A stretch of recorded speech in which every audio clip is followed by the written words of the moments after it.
Guys, hopefully everyone is doing well. Today's target is to solve question number 11.10, and we are associated with capital budgeting with special reference to cash flows. All right, and question 11.10 is basically associated with capital structure, which we have already seen in previous semesters and previous chapters. Let's start reading and see what outcome we can have in this question. Samuel Manufacturing is considering the purchase of new machine to replace one it believes is obsolete.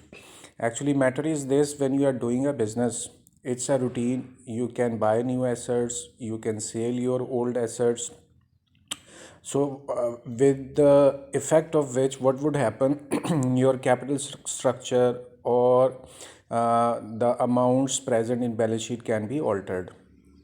और ऐसे ही होगा जब आप assets purchase करते हैं तो obviously you will be paying cash, and when you are selling your asset you will be receiving cash, with which what will happen, your cash structure will be disturbed. Cash will be increasing or cash would be decreasing. In the similar manner, other current asset would also be disturbed. Here is the matter: you want to replace your old asset with the new asset. आप चाह रहे हैं कि आपकी एक जो पुरानी machine which is obsolete, you want to replace it with the new one. एक नई मशीन ख़रीदना चाह रहे हैं, पुरानी जो ऑब्सोल्यूट हो गई है उसको ख़त्म करके नई मशीन ख़रीदनी है. इस वक्त जो नेक्स्ट लाइन में लिखा हुआ, the firm has total current asset 9,20,000.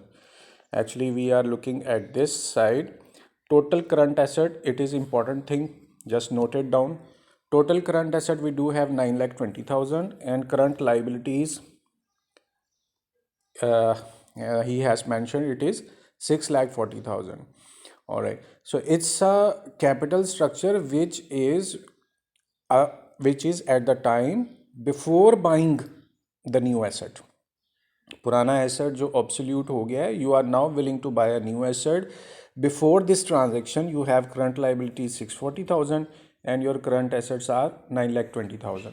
अब जो करंट एसेट होते हैं उसके लिए थोड़ा आपको अपना माइंड क्रिएट करना पड़ेगा. हम ऑलरेडी इसको डिस्कस कर चुके हैं कि what kind of asset could be considered as current asset, और डेफिनेशन हमने इसकी पढ़ ली हुई है. Any asset which can be liquidated within a single accounting year is called current asset. Any asset which can be liquidated within one financial year or accounting year. ऐसा asset जिसको आप liquidate कर सकें. Liquidate का मतलब है कि आप उसको कन्वर्ट कर सकें पैसों की सूरत में एक साल के अंदर अंदर, वो सारे करंट एसेट्स होते हैं. And current liabilities amounts which are payable within one financial year और अकाउंटिंग ईयर. अगर आपने एक साल के अंदर अंदर कुछ अमाउंट्स पे करनी है तो वो करंट लाइबिलिटीज़ है. अब आप यहाँ पर एक स्ट्रक्चर देख रहे हैं, वहाँ चेक कीजिए. आपके पास इन्वेंट्रीज़ हैं, आपके पास अकाउंट रिसीवेबल्स हैं, आपके पास कैश है. अब ये इन सारी चीज़ों को देखिए तो you will have in your mind that these are current assets. As account receivables, the person from whom you want to receive this amount, there will be a date, and that date will be less than 1 year. That is why it is current asset. It means you can convert account receivable into cash within a single year. Cash is automatically a current asset. Why? Because it is already in cash form. Inventories are stocks which you will be using to manufacture your commodities. Almost these inventories would be bought for less than 1 year period of time. And you have seen marketable word mean whenever you want to sell anything you can sell, whenever you want to purchase you can purchase. It means the tenure or the period of marketable securities is less than 1 year. अब आपको समझ लग रही है कि why these are current assets, because we can liquidate marketable securities, inventories, account receivables and cash into liquidated form within a single year. So these are current assets. And secondly, you can see account payable. This account shows that this will include all those amounts which are payable within a single year. Then you will see notes payable. Again, short term liability, you are liable to pay notes payable within a single year. Again, notes payable, accounts payable, and this word accrual I will explain little after. These are the liabilities which you will be paying within a single year. So these are current liabilities. Accrual mean we have seen outstanding, owing, accrued, or in the same meaning this accrual will be used amounts which are payable for the next shorter period of time. Accruals are also your current liabilities. So this structure from here to cash, all these items are associated with your current assets और current liabilities.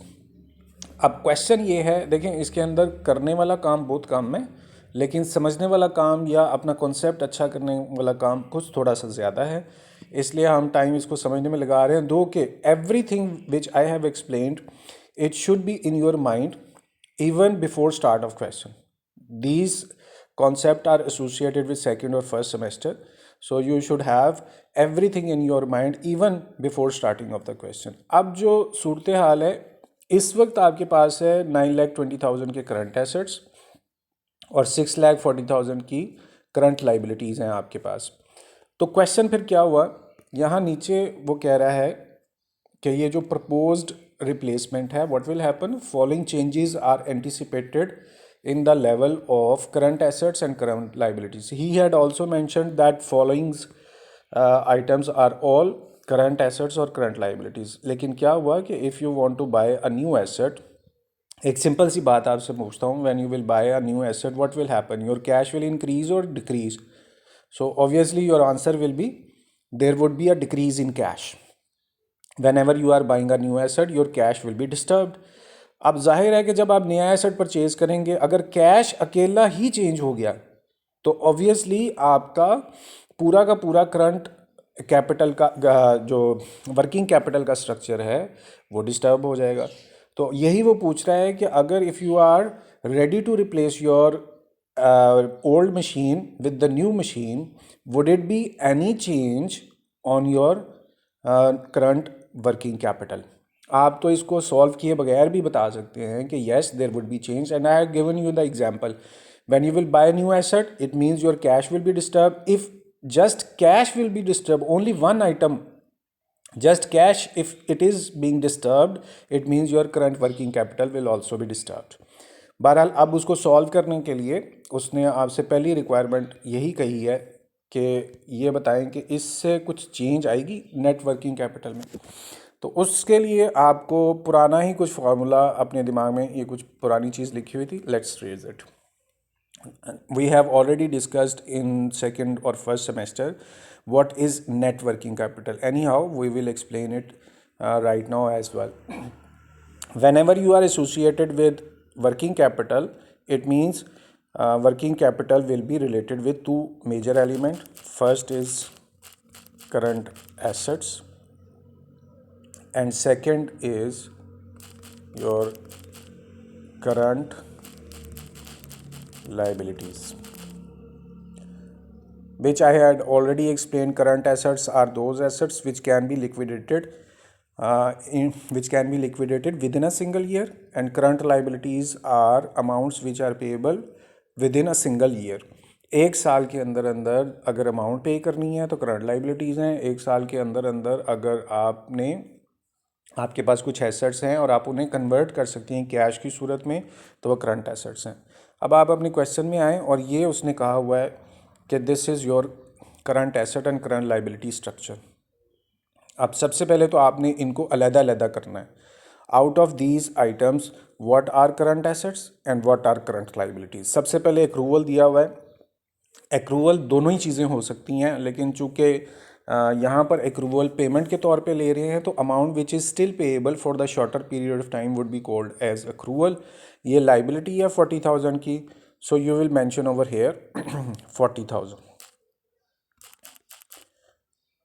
Okay 40,000. यहाँ पर एक second, इनके नाम भी लिखने चाहिए हमें, तो मैं इसको स्ट्रक्चर को थोड़ा सा चेंज कर देता हूँ. Alright guys, there was a little change which was needed to present in a better way. वैसे तो आप कहीं पे भी कोई भी अमाउंट लिख के किसी क्वेश्चन को सॉल्व कर सकते हैं.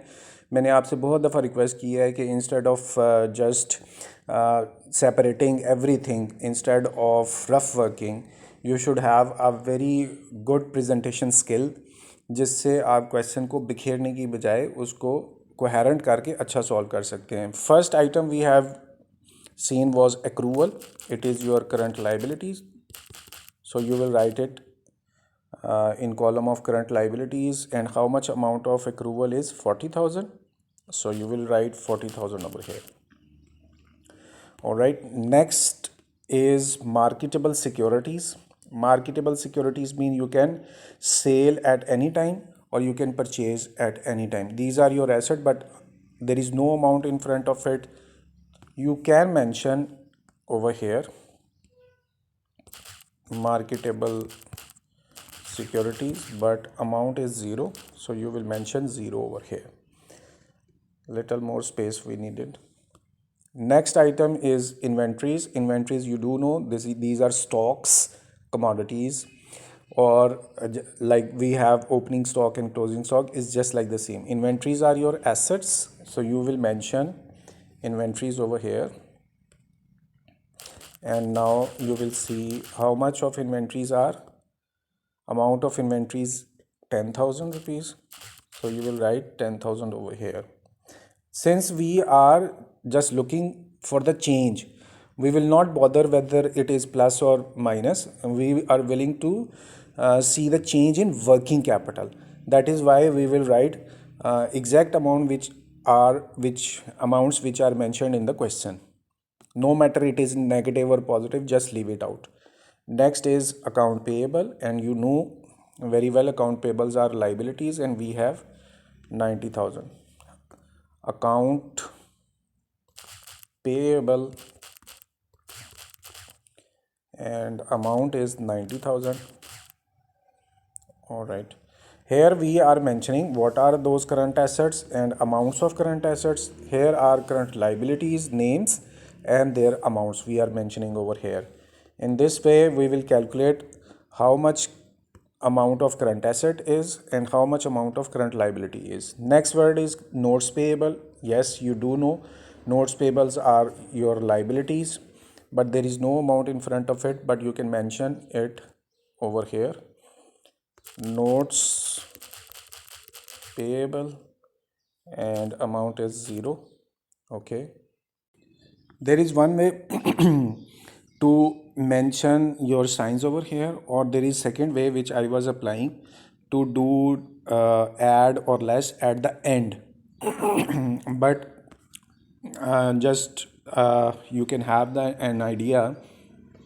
All right, what what option I was discussing, you can write negative or positive over here, which I was saying it is unnecessary. Or second method which we were adopting is to apply negative or positive sign at the end of question. You may write over here, but you may write negative or positive signs when you are calculating total of your current assets. आप यहाँ पर भी उन science को लिख सकते थे, लेकिन जैसे मैंने ये कहा कि यहाँ मेंशन करने की ज़रूरत नहीं है. जब आप टोटल करेंगे तो तब मेंशन कर सकते हैं. अब चूँकि इन्वेंट्रीज़ के साथ जो साइन था, हेयर यू हैव इन्वेंट्रीज, और नेगेटिव साइन था, वही मैं आपसे डिस्कस कर रहा हूँ. You may right over here. जैसे अब यहाँ पर आप नेगेटिव साइन डाल दें, ये भी पॉसिबल है. और चूँकि मैं एक्सेल कर रहा हूँ ना, तो मुझे यहाँ पर फिर दोबारा करना पड़ेगा. तो instead of writing these negative sign over here, I was willing to accumulate at the end when I am summing up or adding or accumulating all of my current asset. आपकी मर्ज़ी है, आप इधर लिख सकते हैं या नीचे एक ही दफ़ा लिख सकते हैं. अच्छा, अब एक्रूवल और अकाउंट पेएबल्स के लिए ये आपके पास एक्रूवल्स थे, साइन वाज पॉजिटिव, और ये आपके पास अकाउंट पेएबल थे, साइन वाज पॉजिटिव. चलें, इसको चेंज करने की ज़रूरत नहीं. Notes payable are 0. Next item is account receivable, and you must have a very solid answer. These are your current asset 150,000. You will write amount over here 150,000. Sign is plus, so no need to mention. And these are account receivable, so you will mention their name, account receivables. And next is your cash. Cash, you must not have any doubt, is current asset, which is 15,000. So here you will write cash 15,000. Okay. Question is completed. जहाँ तक जो amounts दी हुई थी वो हमने यहाँ पर mention कर दी हैं। अब हमने अपना नेट वर्किंग कैपिटल निकालना है। उसके लिए मैंने आपको पहले भी डिस्कस किया हुआ है फार्मूला। जो नेट वर्किंग कैपिटल है वो कैसे निकलता है बताना तो खैर आपको चाहिए। Working capital is equal to, आप जितने भी करंट एसेट्स हैं उनमें से करंट लाइबिलिटीज़ को आप सब्सट्रैक्ट कर दें तो आपके पास वर्किंग कैपिटल आ जाता है। करंट एसेट्स में से करंट लाइबिलिटीज़ को आपने सब्सट्रैक्ट करना है। तो here we have are current assets और करंट लाइबिलिटीज़। अब उसके लिए क्या करेंगे, these are your current assets, आप बस इनको सम कर लें। यही मैं आपसे पहले रिक्वेस्ट कर रहा था कि अगर माइनस का साइन है तो वो मैं नीचे लगाना था। अब चूंकि वो माइनस के साइन ऊपर लग गए हैं तो आप चाहें तो बस ये मैं एक्सेल से हेल्प ले रहा हूँ, वो सारे करंट एसेट्स को सम करके इधर मुझे दे रहा है। आपने क्या करना है, 150,000 प्लस 15,000 और माइनस 10,000 कैलकुलेटर के ऊपर इस तरह से लिखना है और ये एक्सेल खुद ही करके मुझे दे रहा है। और टोटल जो इसका आया हुआ है दैट इज़ 1,50,000। अब इसी तरह से मैं करंट लाइबिलिटीज़ का भी सम कर लूँगा। For the time being I am taking help from Excel, but what you will do, you will write 40,000 and then plus 90,000 or then you will push is equal to sign, तो आपके पास उसका सम आ जाएगा। तो 1,30,000 is sum of current liabilities, 1,55,000 is sum of your current assets. हमने net working capital निकालना है और उसके लिए मैं क्या करूँगा, नेट वर्किंग कैपिटल निकालने के लिए मुझे करंट एसेट्स कितने हैं, 1,55,000, 1,55,000 और उसमें से मुझे सब्सट्रैक्ट करना है करंट लाइबिलिटीज़ को जो कि हैं 1,30,000, 1,30,000। ओके, मेरा काम हो गया। 1,50,000 is the sum of all current assets, 1,30,000 is sum of all current liabilities. अब इसका हम आंसर भी निकाल लेते हैं। हमने करना क्या है कैलकुलेटर पे, 1,55,000 में से 1,30,000 आपने माइनस करना है and you will get the answer which is 25,000। ये हमारे पास क्या निकला है, वर्किंग कैपिटल। और यही उसने बताया, पूछा है कि क्या कोई चेंज आई है वर्किंग कैपिटल में, तो what would be your answer, yes there is a change. जितना कुछ करने कराने के बाद, सारे करंट एसेट्स पता करने के बाद, अब हमारे पास जो वर्किंग कैपिटल है वो 25,000 की चेंज हमें बता रहा है जो आनी है। लें, this is your working capital. ये पार्ट ए आपने सॉल्व कर लिया और simple is this, you have written all of your current asset at one side, all of your current liabilities at other side. You have summed up current assets, summed up current liabilities. Difference of current asset and current liabilities is called your working capital. वो आपने यहाँ पर लिख दिया। अब इसका ए part तो complete हुआ, लेकिन बी पार्ट और सी पार्ट में कुछ कह रहा है। Okay, B part is saying explain why a change in these current accounts would be relevant in determining initial investment for the proposed capital expenditure। अब वो पूछ रहा है कि अगर आपने न्यू मशीन परचेज़ करनी है और न्यू मशीन परचेज़ करने के लिए इन करंट एसेट्स और करंट लाइबिलिटीज़ में कोई चेंज आती है तो क्या इससे कोई इम्पैक्ट होगा, तो आंसर वुड बी येस। आप एक कॉमन सेंस भी यूज़ करें कि when you are buying your machine, हमने पहले ही डिस्कस कर लिया, तो पॉसिबली आप अमाउंट पूरी भी दे सकते हैं और कुछ अमाउंट आप उसके लिए प्रॉमिस कर सकते हैं कि you will pay this amount after 3, 4, 5 months। So account payable would be changed. If you are paying cash on the spot some of the price, that means some part of the price you are paying in cash, it means your cash would be disturbed। तो इसका मतलब दूसरा निकलता है कि cash भी disturb हो सकता है, अकाउंट पेएबल भी डिस्टर्ब हो सकता है। तो यस, अगर करंट लाइबिलिटीज़ और करंट एसेट का स्ट्रक्चर चेंज होगा तो इनिशियल इन्वेस्टमेंट भी आपकी डिस्टर्ब हो सकती है। मतलब अगर आप ये समझें कि आपने इनिशियली जो पैसा दिया मशीन का वो इतना ज़्यादा है कि आपका करंट जो एसेट का स्ट्रक्चर यानी जो कैश आपके पास है वो इतना कम हो जाए कि वो करंट लाइबिलिटीज से ज़्यादा हो जाए, तो फिर आप तो कभी नहीं चाहेंगे कि आप इस एसेट को परचेज़ करें। मैं दोबारा रिपीट कर रहा हूँ, आपके पास जो कैश पड़ा हुआ है अगर वो पेमेंट करते वक्त इतना कम हो जाए जिससे करंट एसेट की टोटल अमाउंट इतनी कम हो जाए कि वो करंट लाइबिलिटीज़ से भी कम हो जाए, तो आपका net working capital would be negative. तो obviously you would not be willing to do that. So B part में आपने क्या करना है, सिर्फ एक लाइन लिख देनी है, yes due to change in current asset and current liabilities are initial investment can be disturbed. अब नेक्स्ट वो बोल रहा है, would the change in net working capital enter into any of other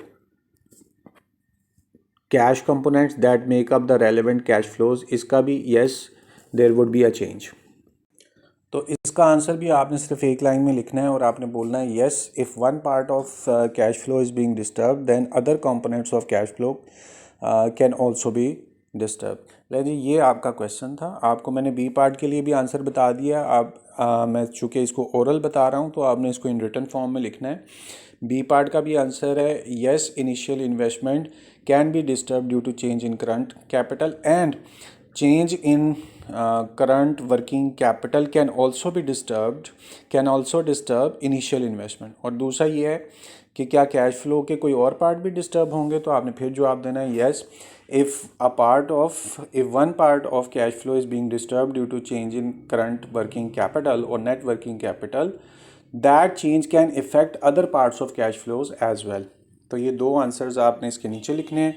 net working capital A part का answer है। इस तरह से हमारा आंसर, ये क्वेश्चन सारा कंप्लीट हुआ। Thank you very much for your time. If you have any query you can message, text और directly contact. Hopefully we will meet again for the solution of any other question.